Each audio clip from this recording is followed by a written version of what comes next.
Sheriff, I want to start by thanking you for your service as a law enforcement officer and in Congress. And I call you Sheriff when I pass by you because I always believe in calling people by their highest title. And as much as it is wonderful, and I'm sure the people in your family are proud of your service in the United States Congress, I am proudest of your willingness to sacrifice for the people of Washington as a sheriff. Thank you. Kevin Carper was a uniformed patrol officer with the Spartanburg County Sheriff's Department. He was not a detective. He was not in management. He was just a regular police officer like the ones we see every day in our towns and cities. And Kevin responded to a domestic violence call.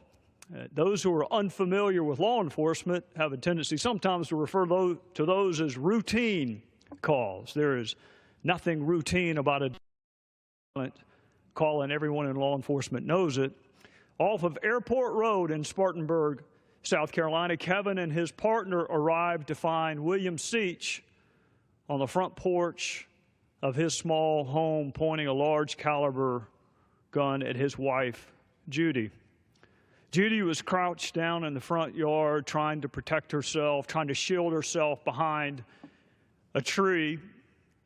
And William was pointing the gun at her and alternatively pointing the gun at law enforcement who had just arrived on the scene. And you know, Sheriff Reichert, Mr. Speaker, it all seems so easy in hindsight.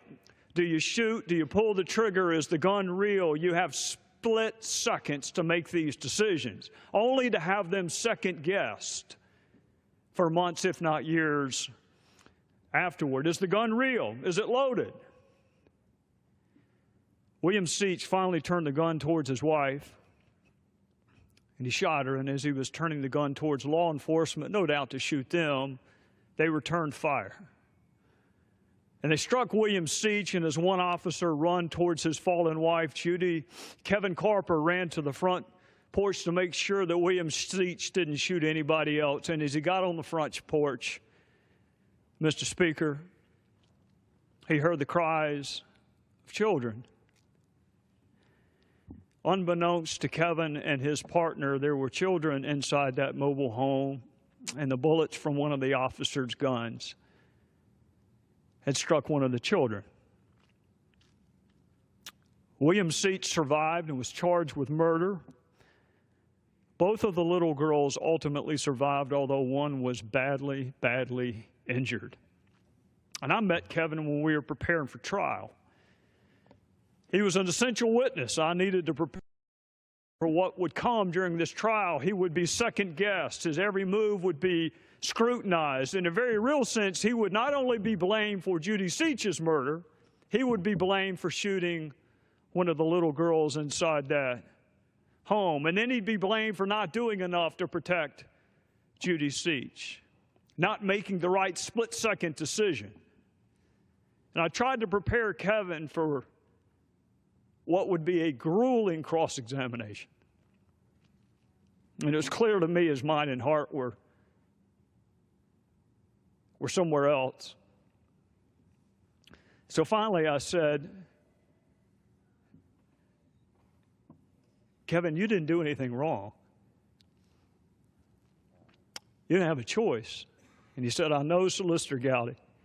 He had tears streaming down his face in my office. I know, Solicitor Gowdy, but I shot that little girl.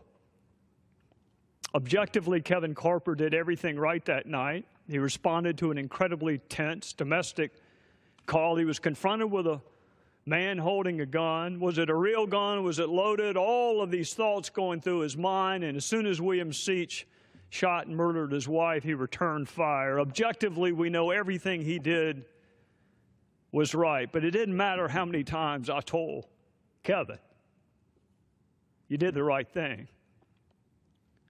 Deputy Kevin Carper heard me. Father, husband Kevin Carper had tears streaming down his face at the thought that he would have hurt a child. Well, we went through the trial, and he was, as you might imagine, an indispensable witness. And, Mr. Speaker, he could not have done a better job in that murder trial. And yeah, he was a tough police officer in a uniform. But when it came time to describe walking on the front porch and hearing the cries of children. He became a husband and a father again. And in front of a jury, Sheriff, and you know this is hard for police to do, in front of a jury, this tough, brave man broke down in tears. And the jury had a chance to see the humanity of police officers. The jury had a chance to see that protect and serve and defend part of police officers. And he was convicted. William Seitz was convicted in no small part because of Kevin Carper's help. And in South Carolina, the sentencing takes place immediately after the trial. So there was family to talk to and to prepare them for the sentencing hearing so they could allocute on what Judy Seitz's life meant to them and what the proper punishment should be. And Mr. Speaker, Sheriff Reichert, I wanted to tell Kevin what a great job he had done. I wanted to tell Kevin how impressed I was with his humanity. I wanted to tell Kevin, I intended to tell Kevin that you took a cynical old prosecutor and you made him believe again that there are women and men who go into this line of work for all the right reasons. That's what I intended to tell him. But in the hustle and bustle of sentencing, he slipped out the back of the courtroom. And we went on with the sentencing hearing, but I knew that I would see him again and I would have a chance to tell him. I'd have a chance to tell his boss, you need to watch that guy, make him a homicide detective, he's really good. I'd have a chance to tell him he did great by those little girls. I knew I'd see him again and I'd have a chance to tell him again. And I did see him again.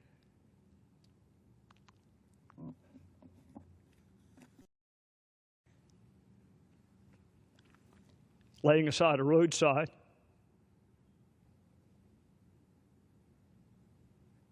shot to death during a routine traffic stop. He was shot by a man who had been arrested more than 30 times.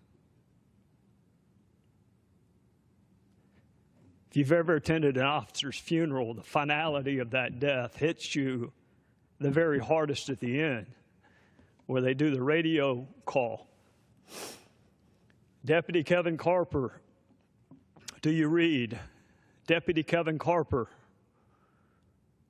can you hear us? And of course, there's silence.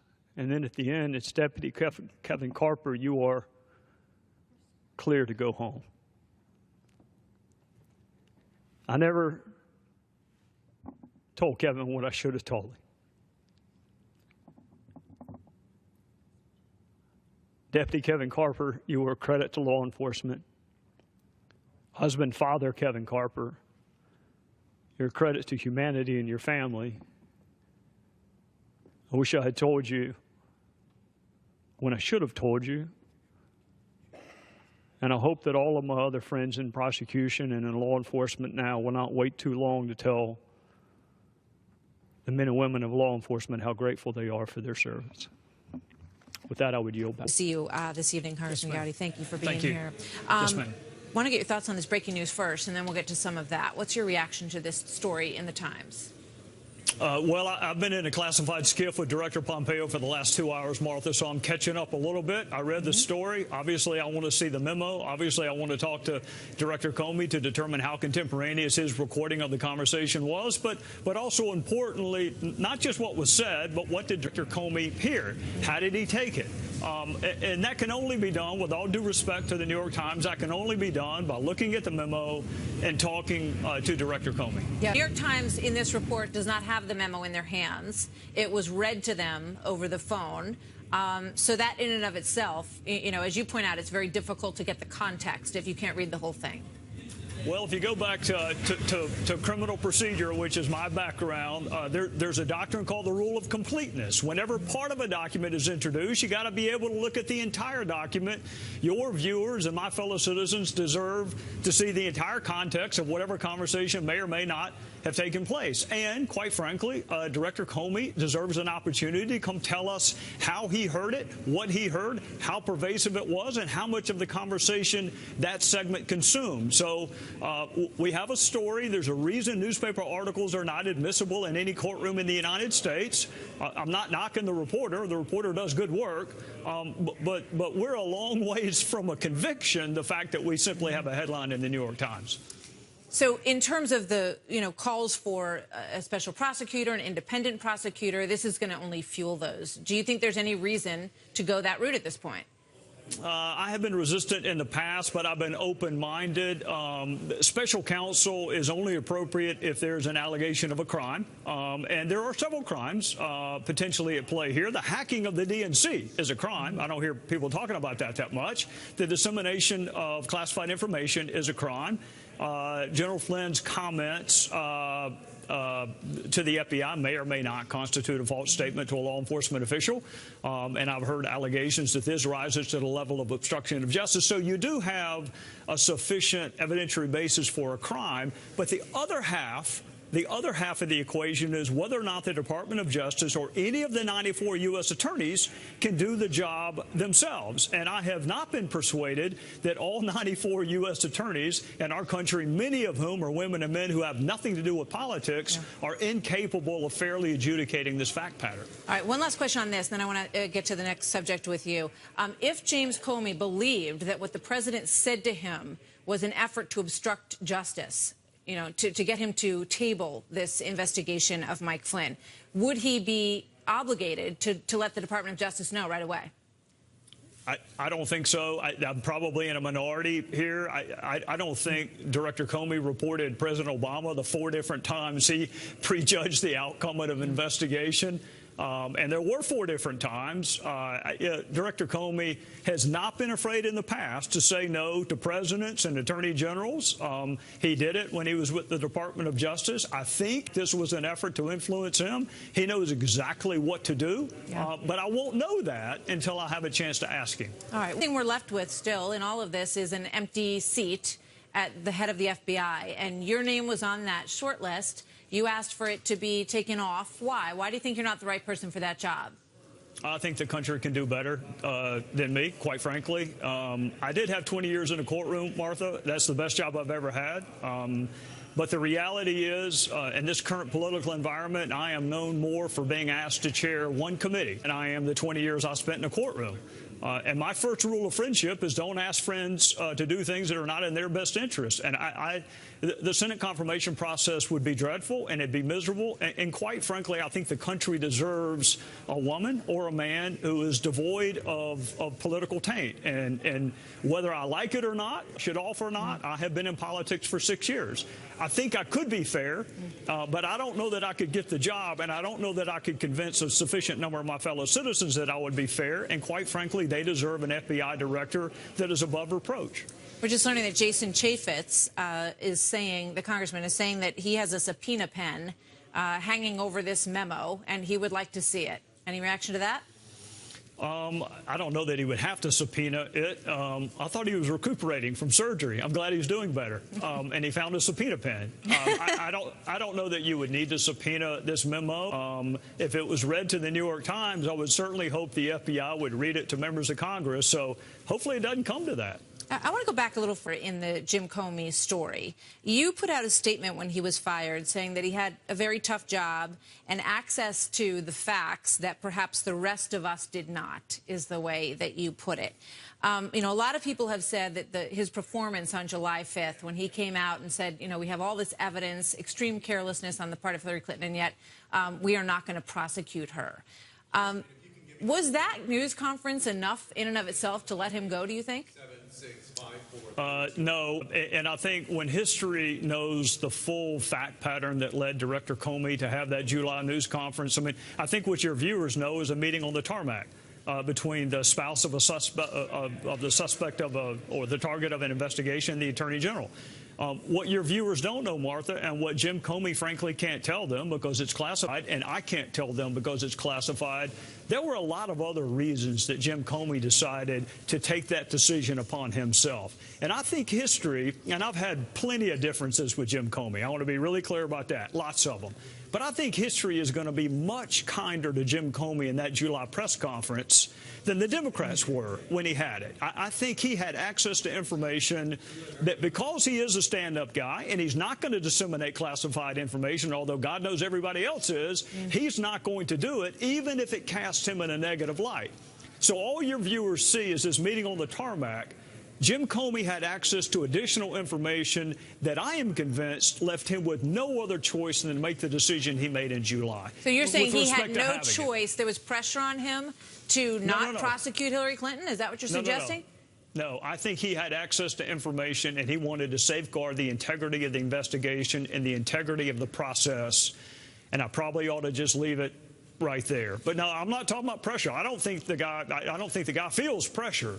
I think he wanted the public to have confidence in the investigation and the outcome. Even though I disagreed with the outcome, he wanted you to have confidence in the process.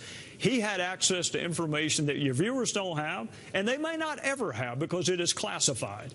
But trust me when I tell you this, Martha, I know what it was. And I have been a critic of Jim Comey in the past. But he made the only decision he could have made with respect to appropriating that decision away from the Department of Justice and making the decision himself. And history will be a hell of a lot kinder to him than the Democrats were at the time. I only take away from that you're suggesting that there were more entanglements between the Clintons and perhaps the Justice Department than everyone understands. You're very perceptive. Okay. Thank you. Trey Gowdy. Yes, ma'am. Always good to see you, sir. We'll dig for more on that later. Good to see you, sir. Yes,